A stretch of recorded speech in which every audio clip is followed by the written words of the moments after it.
انا ابني دلوقتي يا مس ايمان دخل كي جي 2، المفروض اديله القطعه الاستخراجيه ازاي علشان ادربه بعد كده وامهده بعد كده ان هو يعرف الدروس ويفهم الدرس وازاي بيتذاكر؟ هتجيبي لي قطعه زي دي، اول حاجه في القطعه ابنك لازما يقرا.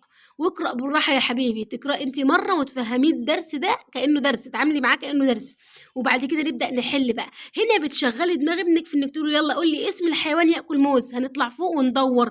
ابنك بيشغل دماغه، بيفتح مخه. خلاص، اداه الكتابه من هنا، اداه بنكتب بيها، هو اللي هيطلع كلمه القلم. ده كده ايه، ده كمان اخطر، مسهله لك الموضوع شويه. على فكره ده كتاب كتاب الايمان بتاعي مس ايمان او خشبه. ده كتاب كي جي 2، في بقى المستوى الثاني في كل النحويات اللي انت ممكن تتخيلوها، قطع استخراجيه، المد، التنوين، اللام الشمسيه، اللام القمريه، كل الحاجات دي موجوده في الكتاب.